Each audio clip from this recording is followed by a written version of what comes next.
Students, welcome again to xpacademy.com। Web designing में हमारा next lesson है इनलाइन फ्रेम। इनलाइन फ्रेम एक ऐसा टूल है जिसके ज़रिए आप मुख्तलिफ़ पेजेस को एक ही HTML के पेज में शो कर सकते हैं। इसके मुख्तलिफ़ बेनिफिट्स हैं जिसको हम इसी लेसन में आगे डिस्कस करेंगे। सबसे पहले हम अपने वेबसाइट के फोल्डर में जाते हैं और फर्स्ट पेज को ओपन विद फ्रंट पेज करते हैं। हम इसमें इनलाइन फ्रेम अप्लाई करेंगे।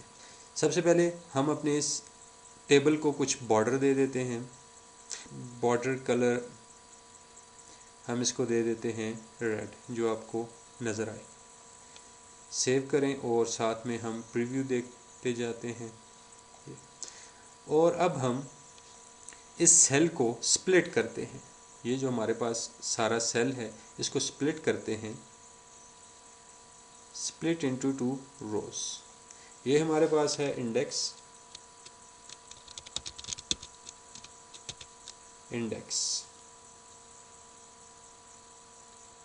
इसको वर्टिकल अलाइनमेंट हम मिडल कर देते हैं।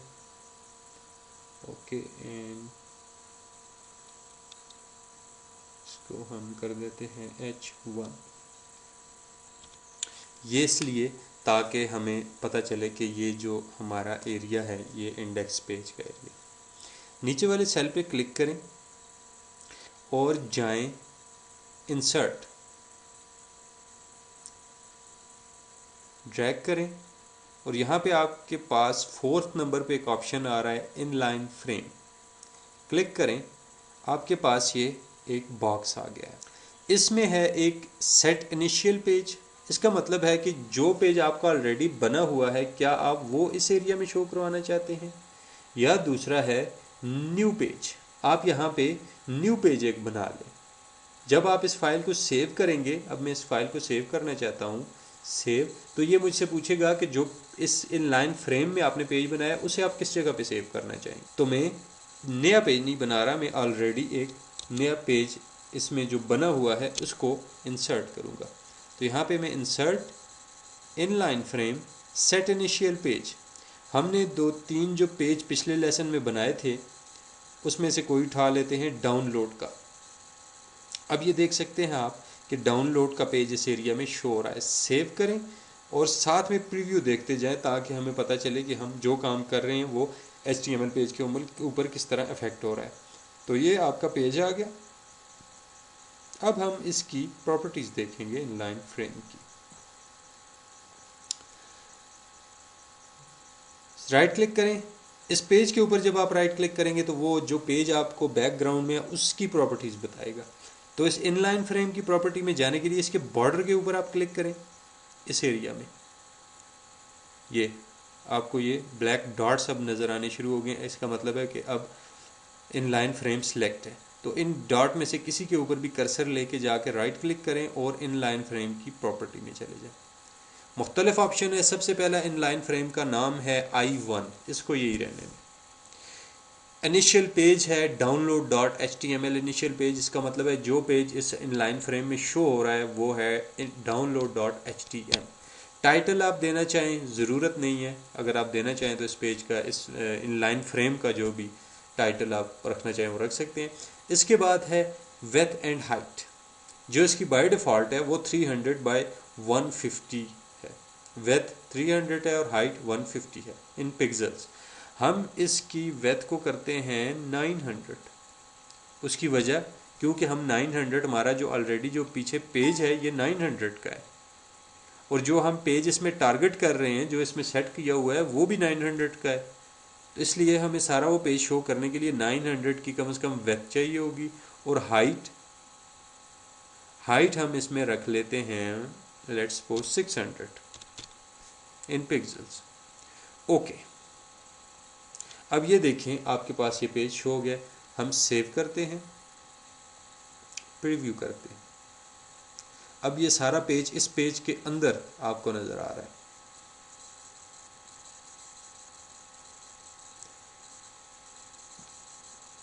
दोबारा जाते हैं अपने एडिटर में और right click and inline frame properties.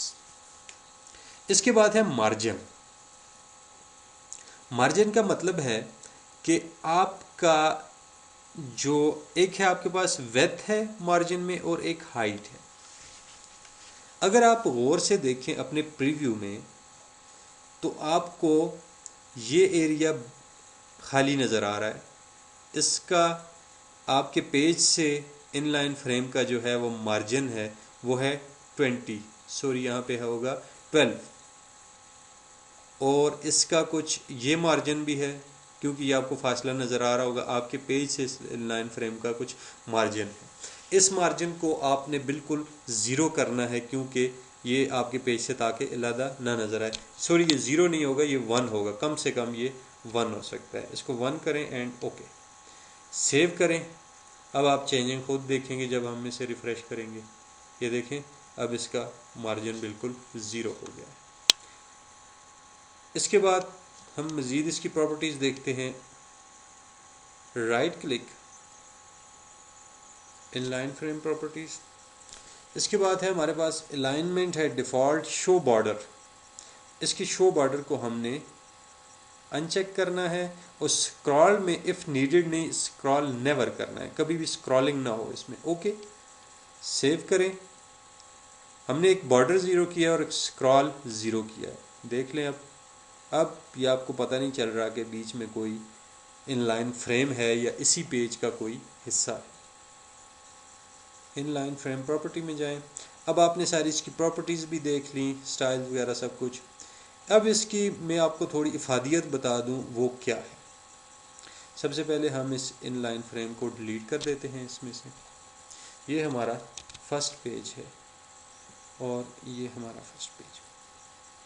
अब आपको पता है हमारे पेजेस के 3 हिस्से हैं, एक बैनर, मेन्यू, इंडेक्स, आपके कंटेंट और आपका फुटर। लॉजिकल आप अगर देखें तो आप अगर एक स्टैटिस्टिक वेबसाइट बनाते हैं तो आपके 3 पार्ट सेम रहेंगे वेबसाइट में, बैनर, मेन्यूज़ एंड फुटर। ये सारी वेबसाइट में एक ही चीज़ रहेगी। चेंज होगा तो ये बीच वाला एरिया, हर एक पेज के ऊपर आपका कंटेंट चेंज होगा, बाकी डिज़ाइनिंग आपकी तो वही रहेगी, मेन्यूज़, बैनर एंड फुटर, वो तो सेम रहेगा।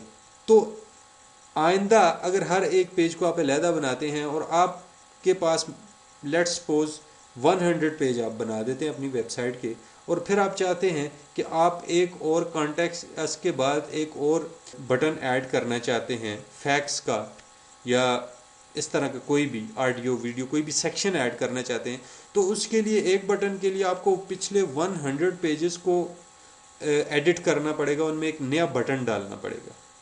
इनलाइन फ्रेम हमें इस चीज़ की आज़ादी देता है कि आप एक दफ़ा एक पेज बनाएं, उसका नाम रखें हेडर, उसमें आप बैनर डाल दें और फिर उसके बाद आप उसमें डाल दें है मेन्यूज़, और इसी तरह नीचे फुटर में आप इनलाइन फ्रेम का एक पेज बना लें। और फिर जब भी आप चेंजिंग करेंगे अपनी वेबसाइट के इन 2 एरियाज़ में से किसी में भी, तो आप सिर्फ इन लाइन फ्रेम में जिस पेज को आपने टारगेट किया हुआ है सिर्फ आप उस पेज में चेंजिंग करेंगे, तो वो सारी वेबसाइट के ऊपर वो चेंज अप्लाई हो जाएगा।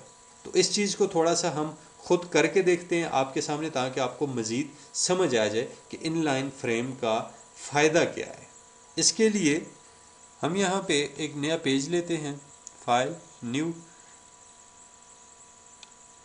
और इसमें हम एक टेबल ले लेते हैं 2। टेबल प्रॉपर्टी में जाएं और इसको 900 करें इन पिक्सेल्स, और हाइट इसकी दे दें आप 150 इन %।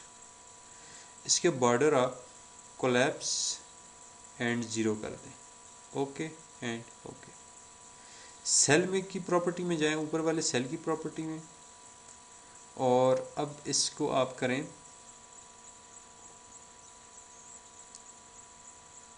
हाइट 100 और ये हो जाएगा ऑटोमेटिकली 50, नीचे वाला जो सेल है इसका। अब हम इसमें file, save as header, header के नाम से इसको हम सेव कर देते हैं। इसी में ही अब हम जाते हैं तो फाइल्स में, इसमें हम एक बैनर रख देते हैं, ये बैनर, और इसके बाद आपका जो एरिया आ गया है बटन्स का, जिस तरह आपने बटन किए थे, इंसर्ट, इंटरेक्टिव बटन, और ये था आपका सबसे पहला होम, और लिंक था इसको इंडेक्स का। ओके, दूसरा था हमारा बटन, ये था वॉलपेपर्स का, और लिंक था इसका वॉलपेपर के पेज को। Interactive button, download,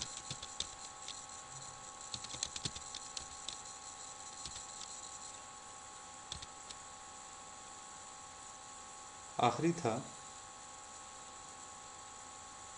contact us,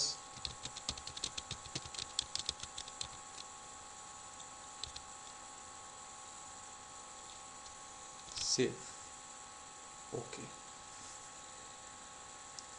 अब हम जाते हैं, ये पेज आपके पास बन गया, अपनी डायरेक्टरी में जाएं, यहाँ पे हम जाके देखते हैं कि हमारे पास हेडर के नाम का एक पेज बन गया, ये पेज। अब हमने इस पेज को शो कराना है अपने फर्स्ट इंडेक्स पेज के हेडर एरिया में। हम अपने इंडेक्स के पेज को खोलेंगे, सबसे ऊपर वाले जो हमारे एरियाज़ हैं हम इसको डिलीट कर देते हैं, ठीक है। अब हमारे पास सबसे ऊपर वाला सेल है, इसको हम देंगे हाइट 150 पिक्सल्स। ओके, अब हम इसमें लेंगे inline frame, set initial page header, हम इस इनलाइन फ्रेम को विड्थ करेंगे इसकी 900 एंड हाइट 150, और मार्जिन इसका 1/1, शो बॉर्डर 0, नेवर स्क्रॉल, और आप इसको ओके कर दें, सेव करें। अब इसका व्यू देखें,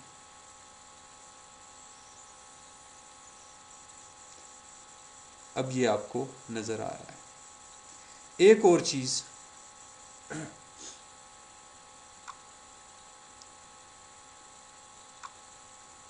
अब मैं इसके ऊपर क्लिक कर रहा हूँ, तो जब मैं इनलाइन फ्रेम के अंदर किसी चीज़ पे क्लिक करूँगा तो वो इसी एरिया में ही खुलेगी, सारे पेज में इफेक्ट नहीं करेगी। उसका क्या तरीक़ाकार है? लिंक जो भी होगा आपके इनलाइन फ्रेम का जो इनिशियल पेज है उसके ऊपर जो भी लिंक होगा, आप उसके जाएंगे हाइपरलिंक प्रॉपर्टीज, फर्स्ट से हम जाते हैं, फर्स्ट पेज है हाइपरलिंक प्रॉपर्टीज, यहाँ से जाएंगे आप टारगेट फ्रेम, यहाँ से आप इसको करेंगे, सॉरी आप यहाँ से इसको चेंज ना करें, इस तरह आपको समझ नहीं आएगा।